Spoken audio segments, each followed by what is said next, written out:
The moon cast an eerie glow across the Marne River on the night of July 14, 1918, as German soldiers prepared for what their high command had codenamed Friedensturm, the peace offensive. Lieutenant Karl Weiss of the German 7th Army checked his watch nervously. In just hours, over 1 million German soldiers would launch what many believed would be the final decisive blow against the battered Allied forces. Paris lay merely 50 miles away. Victory seemed tantalizingly close. "Tomorrow we break them," whispered Captain Hoffmann, his face gaunt from 4 years of brutal warfare. "One final push to Paris and this nightmare ends." But even as German artillery crews made their final preparations, Allied intelligence officers were poring over captured documents in a dimly lit farmhouse 10 miles away. Major William Rogers of American intelligence slammed his fist on the table in triumph. "They're attacking at dawn, and we know exactly where," he announced to the French and British officers gathered around him. What the Germans didn't realize was that their entire battle plan had been compromised. General Ferdinand Foch, recently appointed Supreme Allied Commander, had received critical intelligence from deserters, prisoners, and reconnaissance. Unlike previous German offensives that had caught the Allies by surprise, this time they had advance warning. According to military historian Robert Dowdy in Pyrrhic Victory, French Strategy and Operations in the Great War, the Allied foreknowledge of German plans represented one of the most consequential intelligence coups of the entire Western Front campaign. As night gave way to the first hint of dawn on July 15, 1918, German artillery unleashed a ferocious barrage. Over 2,000 guns fired in unison, sending shells screaming overhead in a thunderous symphony of destruction. The earth trembled beneath the bombardment as German stormtroopers donned their gas masks and prepared to advance. At precisely 3:25 in the morning, German infantry emerged from their trenches along a 60-mile front. To the east, German Crown Prince Wilhelm's forces struck between Château-Thierry and Reims. To the west, General Max von Bain's 7th Army surged forward across the Marne River on specially constructed pontoon bridges. What they encountered was not the disorganized resistance they had expected. French Colonel François Monneur's troops had been pulled back from their forward positions, leaving the initial German bombardment to waste ammunition on largely empty trenches. When German troops advanced, they were met with devastating counter-battery fire that had been meticulously pre-planned. Near the village of Vaux, American Marines of the 2nd Division held their ground against repeated German assaults. Private Henry Johnson of the 42nd Rainbow Division later recalled, "They came at us in waves like something out of a nightmare. But we knew that Paris was at our backs, and there was nowhere to retreat." By midday, the German advance east of Reims had been completely halted. To the west, some German units had crossed the Marne, establishing precarious bridgeheads, but at a terrible cost.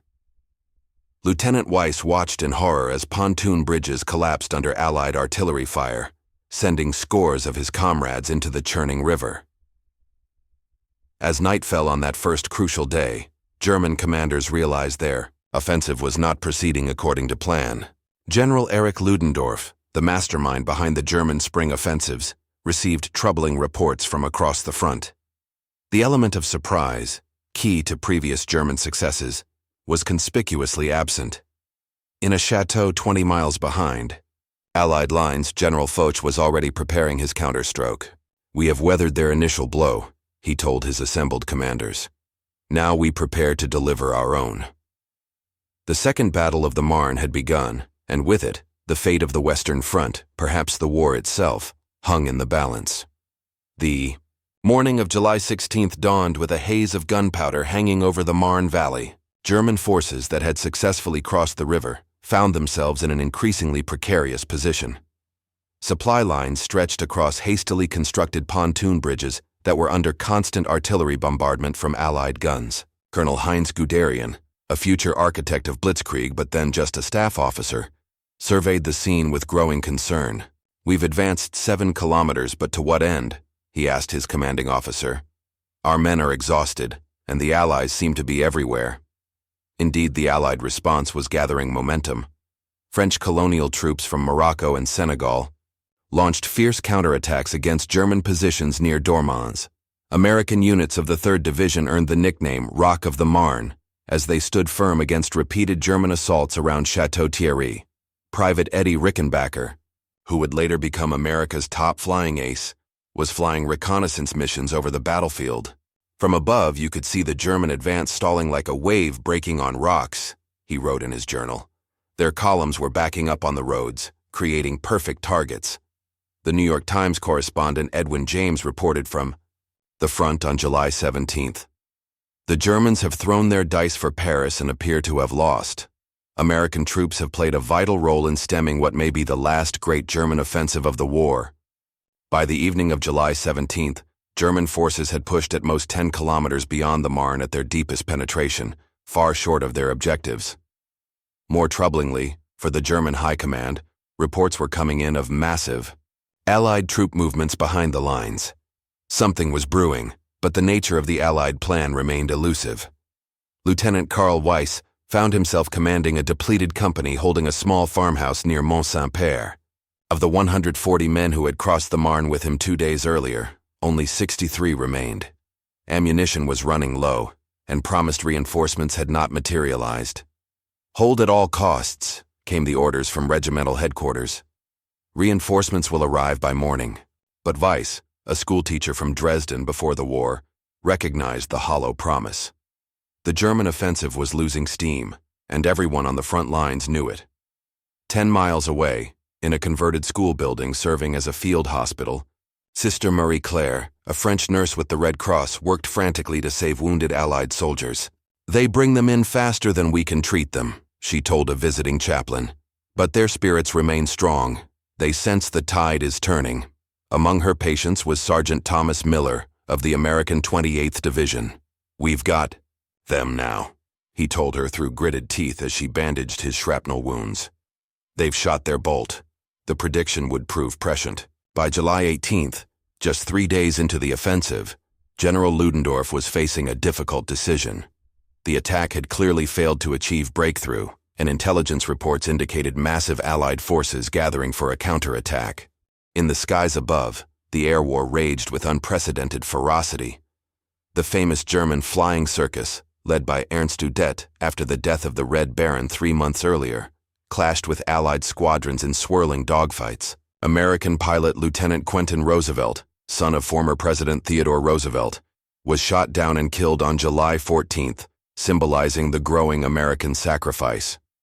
As July 18th dawned, German forces occupying their shallow salient beyond the Marne suddenly found themselves under attack, not from the front, but from their western flank. General Charles Mangin, commanding the French 10th Army, had launched a massive counteroffensive between Fontenoy and Chateau Thierry. The Allied counterstroke had begun, catching German forces at their most vulnerable moment. Lieutenant Weiss heard the distant rumble of tanks, hundreds of them, approaching from the west. The small French Renault FT tanks, operating in coordination with infantry for the first time on such a scale, were about to change the course of the battle, and with it, the war itself. The morning of July 18, 1918 marked the moment when the Second Battle of the Marne transformed from a German offensive to an Allied counteroffensive of historic proportions. General Charles Mangin's French 10th Army, reinforced by American divisions, struck the western flank of the German salient with overwhelming force. The attack began without preliminary artillery bombardment, a revolutionary tactic that achieved complete surprise. "They're coming through the wheat fields," shouted a German machine gunner as the first wave of French and American troops emerged from the morning mist, accompanied by 350 light Renault tanks. For German soldiers who had been on the offensive just hours before, the psychological shock was profound. Colonel George S. Patton, commanding a brigade of the newly formed American Tank Corps, led his men forward with characteristic aggression. "Keep moving! A tank standing still is a dead tank!" he bellowed through the noise of battle. The American tankers, many experiencing combat for the first time, pushed forward despite heavy losses.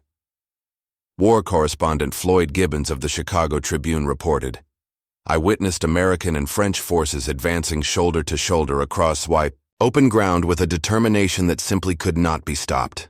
This is no longer the war of position we have known for 4 years. This is open warfare, and the Germans are reeling under the blow." By midday, Allied forces had advanced nearly 8 kilometers on a 40-kilometer front. German defensive positions hastily established during their own offensive crumbled under the combined weight of tanks, infantry, and unprecedented air support. Above the battlefield, squadrons of British and French aircraft maintained air superiority, strafing retreating German columns and dropping bombs on critical crossroads. At German Supreme Headquarters in Spa, Belgium, the mood darkened considerably. As reports flooded in, General Erich Ludendorff, architect of Germany's spring offensives, found himself facing the unthinkable, the need for a general retreat from the Marne salient. "We cannot sustain these losses," he told Field Marshal Paul von Hindenburg grimly.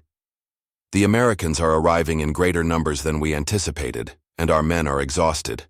For Lieutenant Karl Weiss and his dwindling company, cut off near Mont-Saint-Père, the situation had become desperate. With communication lines severed and ammunition nearly depleted, he gathered his remaining men. "We must break out to the north," he ordered.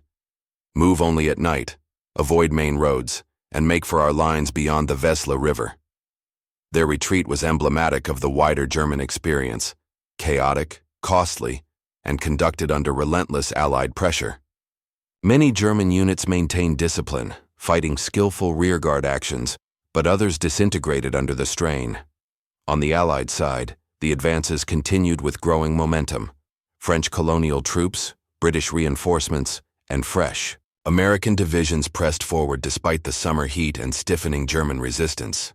The Americans, in particular, displayed both raw courage and tactical naivety, suffering heavy casualties but maintaining their forward momentum.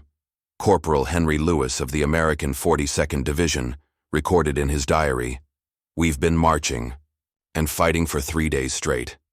Men are dropping from exhaustion, but nobody wants to fall behind. Something has changed. We're pushing them back now, and everyone can feel it." By July 21st, just 3 days into the counteroffensive, Allied forces had recaptured most of the ground taken by the Germans in their initial attack. More significantly, they had inflicted crippling casualties on the German army and captured thousands of prisoners and substantial war materiel. General Ferdinand Foch, Supreme Allied Commander, recognized the historic opportunity unfolding before him. In a meeting with General John J. Pershing, commander of the American Expeditionary Forces, he outlined his vision. "This is no longer about recapturing lost ground," Foch explained. "We have the opportunity to keep the Germans off balance, to push them all the way back to the Hindenburg Line and beyond. The initiative has passed to us, and I do not intend to relinquish it." As July drew to a close, the German High Command faced the stark reality that their strategic gamble had failed catastrophically. The Second Battle of the Marne, intended as Germany's war-winning offensive, had instead become the turning point that would ultimately lead to German defeat. By 5.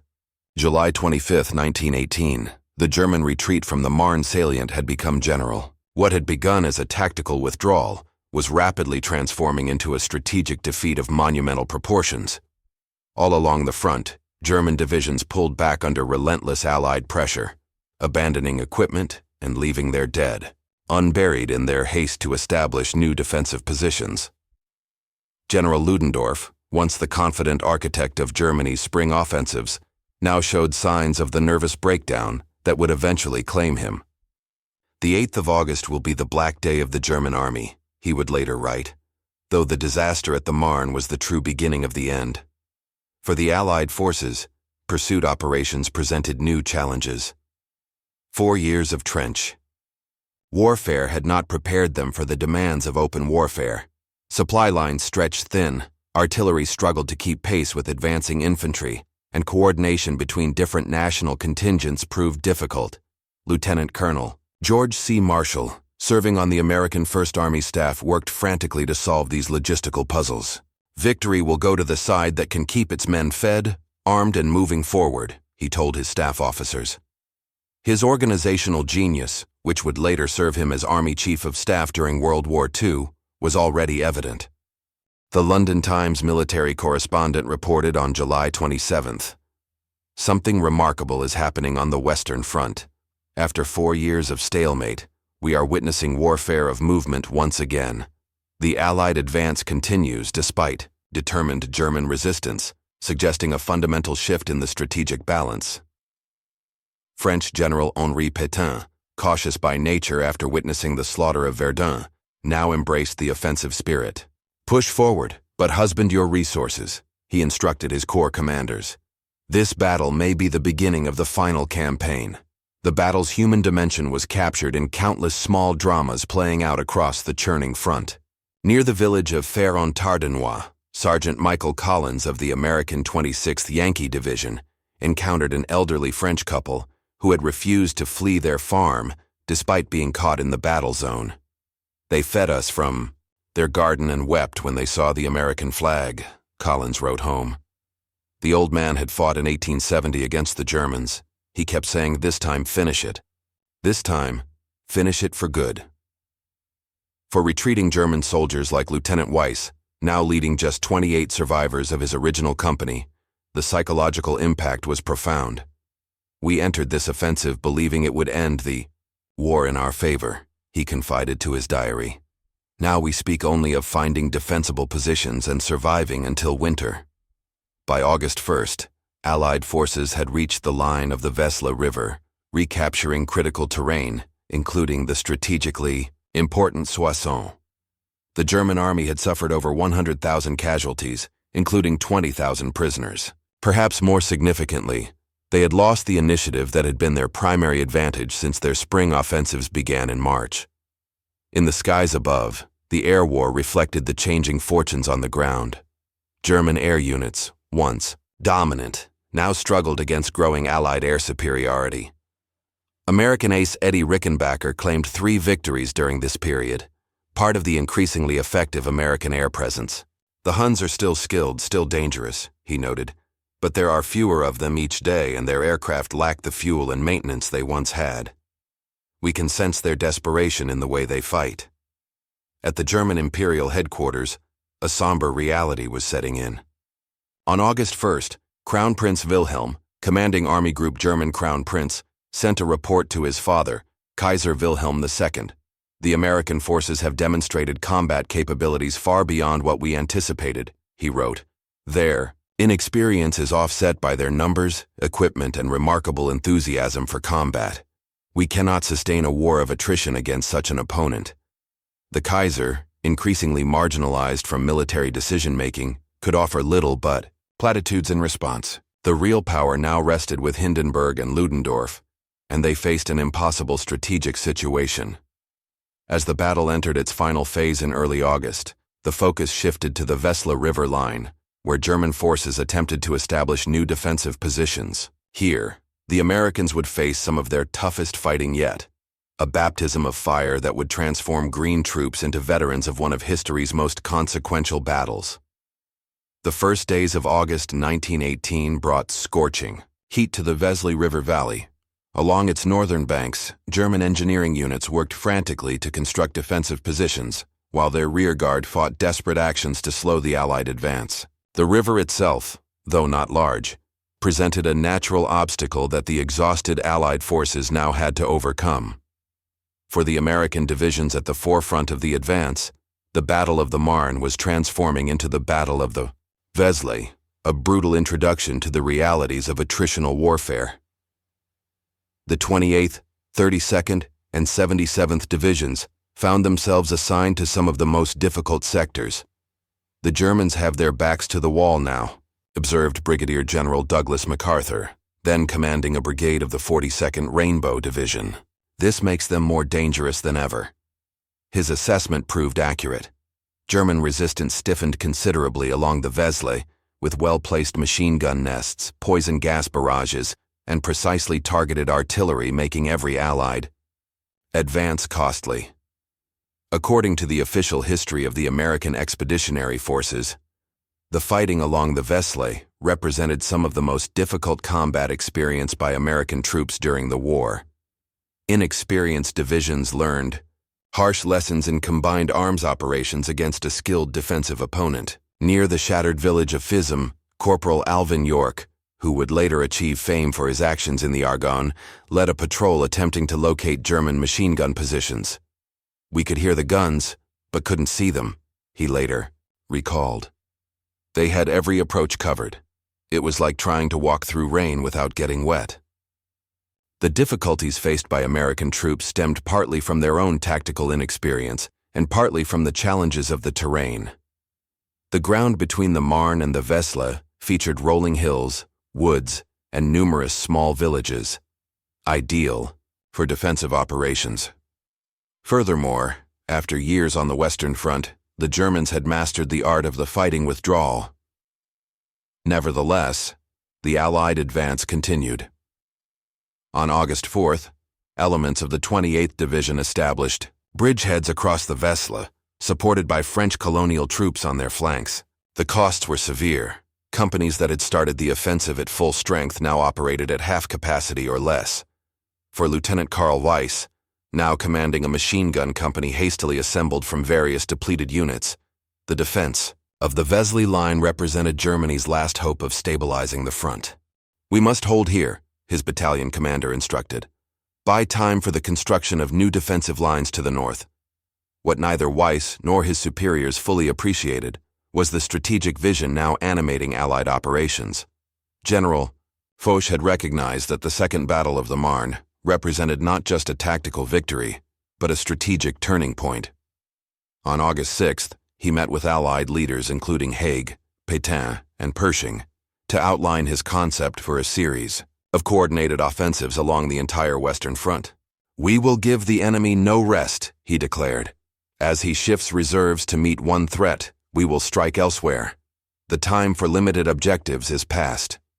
This approach, revolutionary after years of attritional warfare, would become known as the 100 Days Offensive, the series of overlapping attacks that would ultimately end the war. For the soldiers on both sides, however, grand strategy mattered less than immediate survival. The fighting along the Vesle reached new levels of intensity as August progressed. German aircraft strafed exposed Allied positions, while poison gas lingered in valleys and low areas, requiring troops to wear uncomfortable masks for hours on end in the summer heat. Sister Marie Claire, the French nurse who had treated wounded near Chateau Thierry, now found herself at a casualty clearing station just south of the Vesle. "The wounds are different now," she observed to a military chaplain. "In defensive battles, men are hit mainly in the upper body as they emerge from trenches. Now we see legs shattered by mines, burns from flamethrowers, the terrible effects of gas." By August 6, 1918, the Second Battle of the Marne was officially considered ended by the Allied High Command, though fighting would continue along the Vesle for weeks. The strategic results were momentous.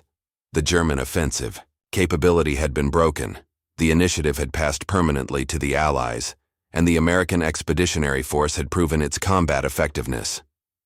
For Germany, the defeat marked the beginning of what historian Erich Ludendorff would call the Black Days of the German Army. Never again would German forces on the Western Front mount a major offensive. From this point forward, they would be fighting an increasingly hopeless defensive campaign. As the fighting along the Vesle River continued into mid-August 1918, the strategic implications of the Second Battle of the Marne reverberated throughout the war. In Berlin, Chancellor Georg von Hertling privately admitted to colleagues, "We have reached the limits of our capacity to continue this war." German military intelligence estimated that 10,000 fresh American troops were arriving in France daily, a number that German industry, blockaded and exhausted, could not hope to match. For Lieutenant Karl Weiss, now commanding a rearguard, positioned near the Vesle, the changing fortunes of war were evident in material terms. "Our artillery responds to Allied bombardments at a ratio of 1 shell to their 10, he noted bitterly in his final diary entry before being captured on August 12th. "Our aircraft appear briefly, then vanish when Allied squadrons arrive.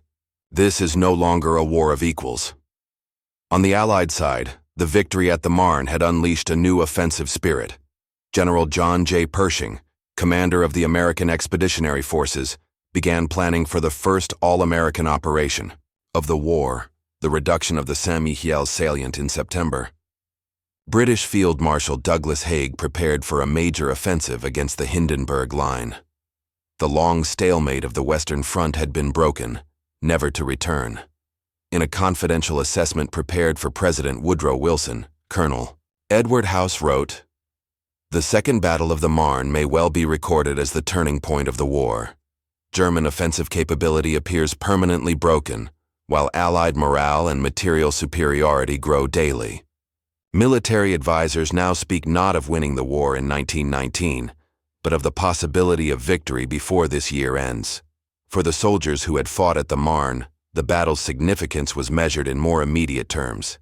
Sergeant Thomas Miller, the wounded American who had predicted victory from his hospital bed, returned to his unit in late August. 'The men are different now,' he wrote to his mother in Pennsylvania. 'There's a confidence that wasn't there before. We've seen the Germans break and run.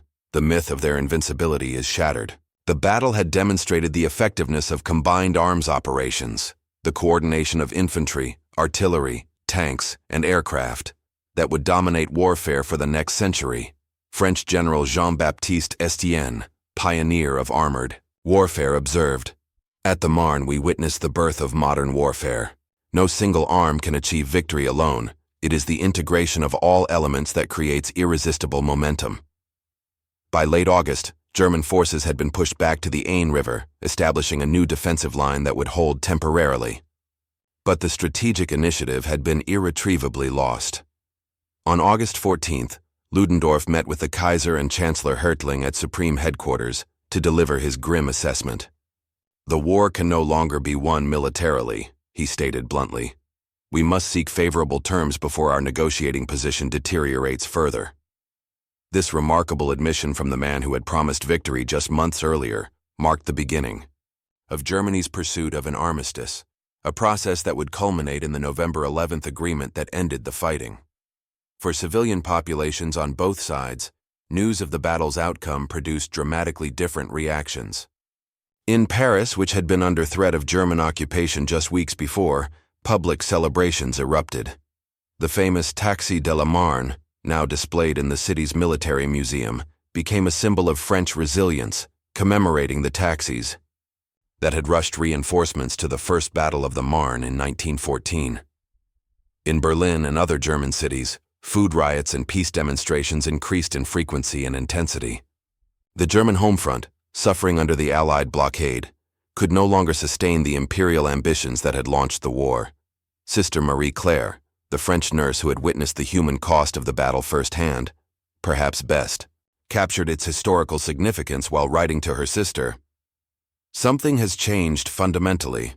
The Americans have arrived in force, bringing not just men and materiel, but a fresh spirit that had been beaten out of European armies by 4 years of slaughter. The tide has turned, and even the wounded Germans in our care seem to know it."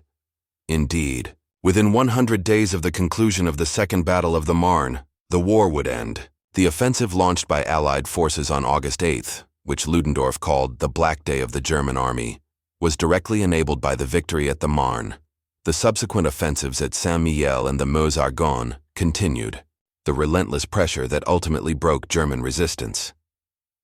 The Second Battle of the Marne thus stands as one of history's truly decisive engagements, the moment when the seemingly endless stalemate of the Western Front finally broke, when American military power announced itself on the world stage, and when the outcome of the First World War was effectively determined. For Lieutenant Karl Weiss, who survived German captivity to return to his teaching position in Dresden, the battle would always represent the moment when history turned. Years later, he would tell his students, "At the Marne, we lost more than a battle. We lost the aura of invincibility that had sustained Germany through 4 years of war. Once that was gone, defeat became merely a matter of time." In military academies around the world, the Second Battle of the Marne is still studied as a textbook example of how strategic initiative, once lost, is extraordinarily difficult to regain. The German failure to achieve surprise, the effective Allied use of intelligence, the coordination of multinational forces, and the impact of American intervention all provide enduring lessons in the art of war. But perhaps the battle's greatest legacy lies in how it changed the trajectory of the 20th century. By ensuring Allied victory in the First World War, the Second Battle of the Marne helped shape the modern world, with all its triumphs and tragedies, that would emerge from the ruins of 19th century empires.